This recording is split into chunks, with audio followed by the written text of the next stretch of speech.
Ako si Pusang Lagim, gumagala sa bawat kanto, sumisilip sa bawat sulok ng dilim. Tapos na ang bakasyon, at minsan ay may mga kakaibang pangyayaring na experience dito. Pakinggan natin ang mga kwento nyo. Ako si Denden. Bago magsimula ang Pasko, at bago ako umuwi sa probinsya namin, napag-isipan namin ng girlfriend ko na mag-staycation muna sa isang 5-star hotel. Hindi dahil mayaman kami, kundi dahil gusto lang naming bumili ng katahimikan kahit sandali. Alam ko kasing pagdating namin sa probinsya, ay mawawala na agad ang katahimikan. Hindi porket probinsya ay tahimik, doon ay may mga kamag-anak na bigla na lang susulpot para mamasko. Mga pinsan na magyayaya ng inuman hanggang madaling araw. Mga kapitbahay na magpapatugtog ng malakas. At kung ano-ano pang ingay na parte na talaga ng pag-uwi. Kaya naisip naming magpahinga muna at magkunwaring wala kaming obligasyon sa mundo kahit 2 araw lang. Sikat ang hotel na tinuluyan namin. Isa sa mga madalas makita sa social media, sa mga vlog, sa mga post ng influencers. Hindi ko na sasabihin ang pangalan dahil nga sikat ito. Bago pa raw ito ayon sa website at talagang magaganda ang mga reviews. Pagpasok pa lang namin ay ramdam ko na agad ang lamig ng aircon at ang amoy ng mamahaling pabango sa lobby. Makinis ang sahig, mataas ang ceiling, at parang bawat tunog ay sinasadyang hinaan para hindi makasira sa imahe ng katahimikan. Mababait ang mga staff, palangiti, at very professional naman sila. Kumain muna kami sa isang magandang restaurant sa katabing mall. Hindi kami nagtipid sa pagkain dahil matagal naming pinag-ipunan ang lakad na iyon. Habang kumakain, pakiramdam ko ay may pahinga akong hindi nakuha sa loob ng ilang buwan. Walang nagmamadali, walang nagtatanong, walang nagrereklamo. Pagkatapos ay nag-ikot kami sa mall dahil mataas pa ang araw at sayang ang oras kung magkukulong agad kami sa kwarto. Bumili lang kami ng konting pasalubong, nagkape at naglakad ng walang direksyon. Simple lang, pero sapat na. Pagbalik namin sa hotel, ay nagpahinga muna kami saglit sa kwarto. Maaliwalas ito, malinis, at halos walang bakas ng kung sino mang nauna.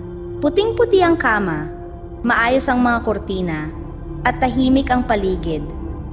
Matapos ang pahinga, ay naisipan naming libutin ang ibang bahagi at amenities ng hotel. Siyempre, una naming pinuntahan ang swimming pool area.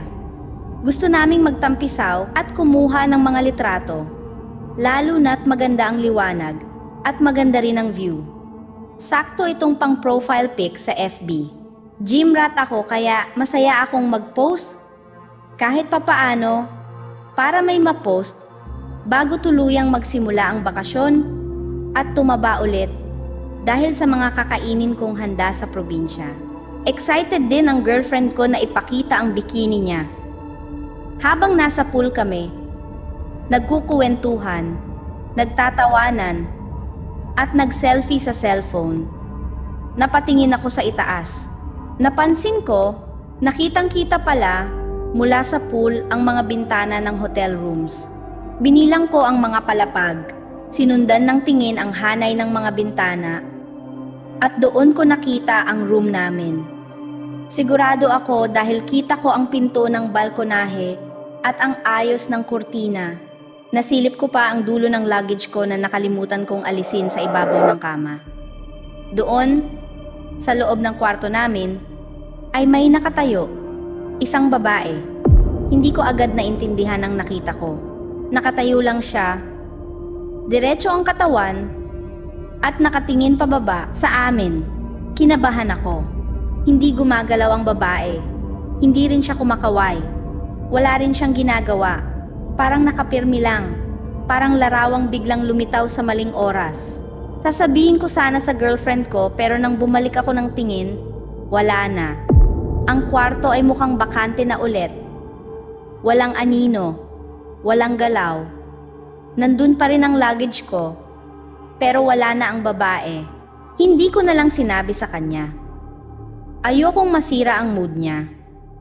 Ayokong matakot siya. At ayokong magmukhang paranoid. Sinabi ko na lang sa sarili ko na baka guni-guni ko lang iyon. Baka pagod lang ako, baka sinag lang ng araw, baka may refleksyon lang sa salamin. Pagbalik sa room ay tiningnan ko kung may nagalaw ba sa gamit namin, pero wala naman. Hindi magnanakaw ang nakita ko. Kinagabihan, nanood lang kami ng kaunti sa Netflix at natulog na. Pagod din kami sa maghapon. Pero kahit pagod ako, hirap akong makatulog. Pakiramdam ko ay masyadong malamig ang kwarto kahit ilang beses ko nang inadjust ang aircon. Parang may malamig na hangin na hindi galing sa vent. Parang may humahaplos sa balat ko tuwing pipikit ako.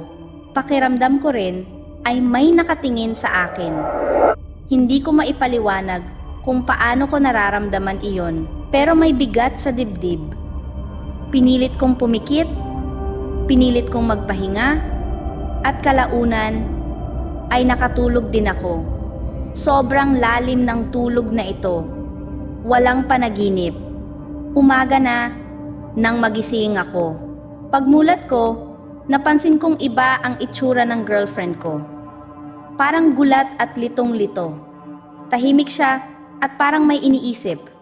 Sinabi niya sa akin na may kakaiba siyang naranasan. Nanaginip daw siya na parang may nagkakasiyahan, parang may nagkakantahan. Masaya raw sa una, parang may fiesta sa katabing mall o sa rooftop. Pero pagmulat niya, wala naman. Tahimik ang paligid. Sinubukan niyang matulog ulit, pero maya-maya ay narinig na naman niya ang ingay. Nainis pa raw siya sa una dahil pakiramdam niya ay napaka-inconsiderate ng mga tao sa hotel. Ngunit tuwing magigising siya at uupo sa kama, biglang mawawala ang ingay. Parang pinapatay ang isang lumang radyo na napapalitan ng nakakabinging katahimikan. Habang paulit-ulit daw itong nangyayari, napansin niyang unti-unting nagbabago ang tunog. Sa una ay masaya, may tugtugan, may kantahan. Pagkatapos ay parang nagiging magulo. May mga sigawan, may mga iyakan. Parang may nagmamakaawa, parang may nasasaktan. Hindi raw malinaw ang mga salita pero malinaw ang emosyon. Takot, sakit, galit. Pakiramdam daw niya ay nasa gitna siya ng isang trahedyang hindi niya nakikita. Muntik na raw siyang umiyak sa takot. Naisip niyang gisingin ako pero nakita niya raw akong mahimbing ang tulog at mukhang pagod na pagod. Naawa raw siya at piniling tiisin na lang ang naririnig niya. Hanggang sa tuluyan na raw siyang inabot ng umaga na gising dahil naririnig ang ingay tuwing humihiga at pumipikit siya. Habang ikinukuwento niya iyon, biglang bumalik sa isip ko ang babaeng nakita ko sa bintana. Ang lamig ng kwarto. Ang pakiramdam na may nakatingin. Pero hindi ko pa rin sinabi sa kanya. Ayokong dagdagan ang takot niya. Ayokong magkaroon ng mas malaking multo sa isip namin kaysa sa tunay na nangyari.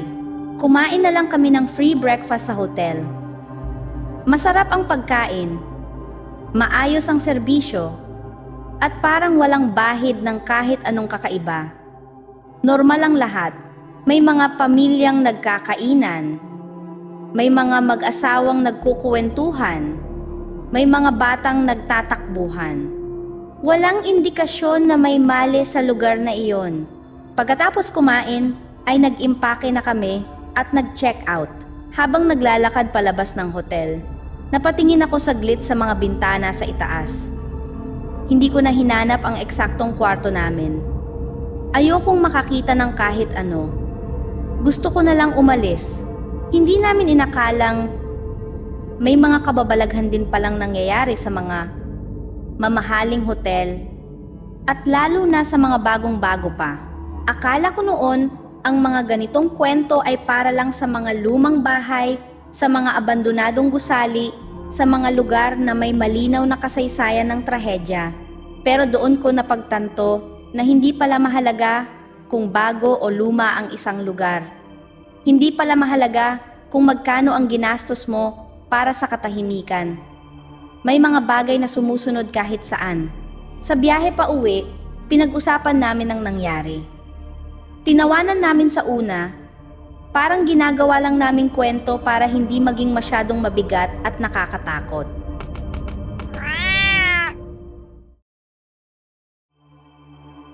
Dati, sinama ako ng mga pinsan ko na magbakasyon sa isang sikat na lugar. Hindi ko sasabihin kung saan eksakto, pero ang clue ay malamig doon. Kahit pa maraming tao ang nagbabakasyon at masaya ang paligid, para sa akin, sapat na dahilan na iyon para pansamantalang makalimot sa magulong buhay na iniwan ko sa Maynila. Mababait ang mga pinsan ko at lalo na ang tita ko. Alam nila ang sitwasyon ko sa pamilya. Matagal na kaming hindi maayos ng nanay at tatay ko. May iba ng pamilya ang tatay ko. At bihira na niya akong kausapin. Paminsan-minsan lang kami kinokontak at tuwing holidays ay magpapadala ng pamasko sa GCash. May kasamang maikling mensahe na parang obligasyon na lang. Walang tanong kung kumusta ako.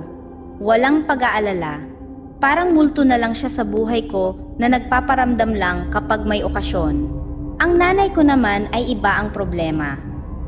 Matagal na siyang mahilig sa sugal. Pero nung nadiskubre niya ang online gambling, doon tuluyang lumala ang lahat.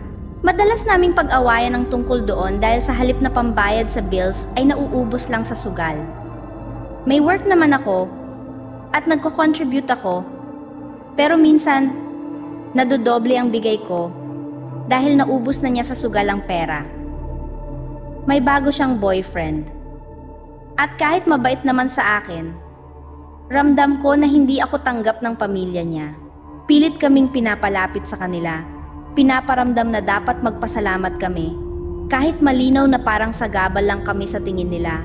At hindi ka tanggap-tanggap dahil may excess baggage na. Maraming hindi magandang nangyari noong Pasko. Kaya, nung nagyaya ang mga pinsan ko na sumama ako sa bakasyon, agad akong pumayag.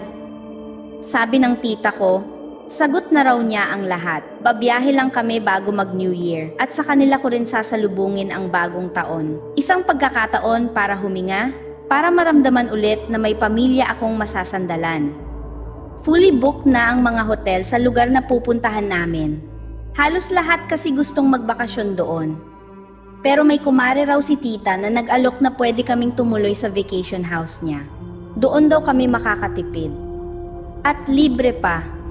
Yun din daw ang dahilan kung bakit biglaan ang lakad namin. Parang biglang desisyon dahil may matutuluyan. Matagal ang biyahe. Mabagal ang usad ng sasakyan dahil sa dami ng nagbabakasyon. Makikita mo sa labas ang mahabang pila ng mga kotse, mga bus, mga taong may dalang malalaking bag, at mga kahon ng regalo. Okay naman ang bahay pagdating namin. Medyo luma. Yung tipong halatang matagal nang nandoon.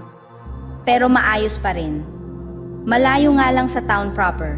Hindi siya yung gitna ng kasiyahan. Pero ayos na ayos dahil tahimik.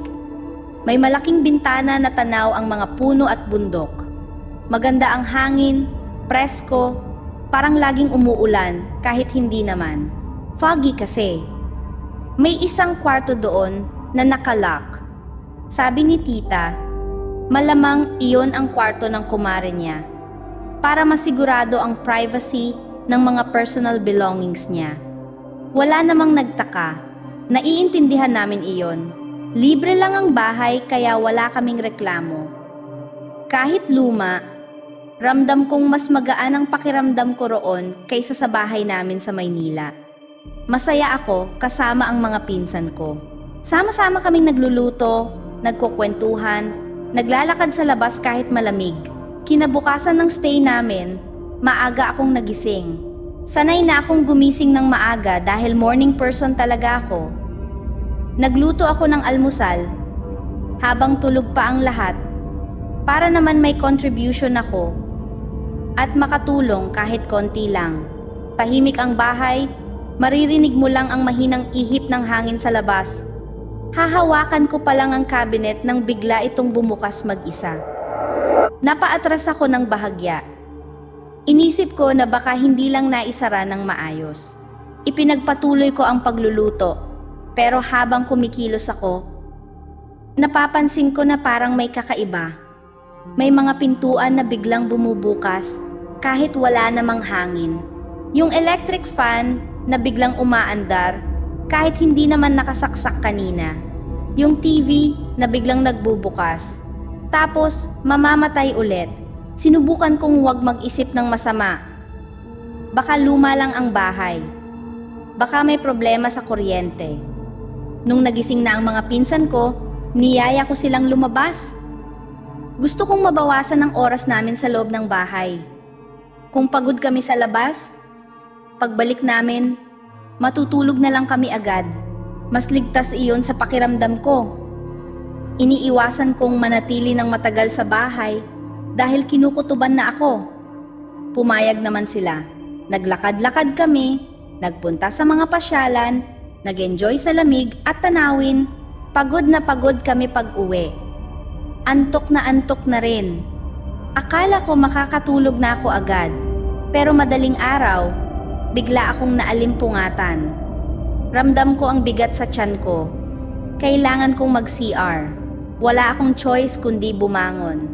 Binuksan ko ang lahat ng ilaw sa dadaanan ko.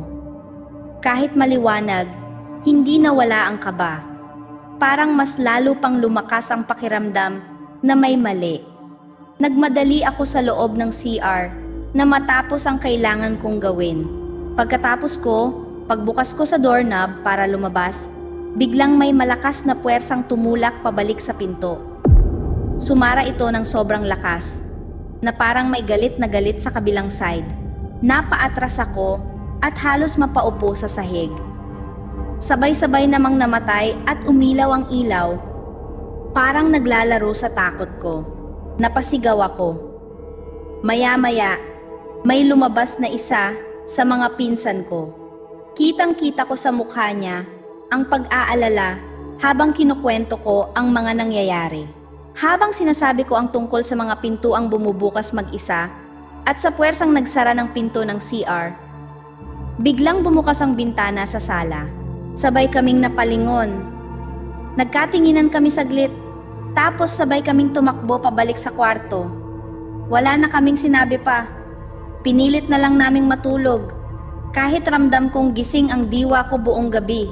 Kinabukasan, sinabi ko sa iba ko pang pinsan ang nangyari.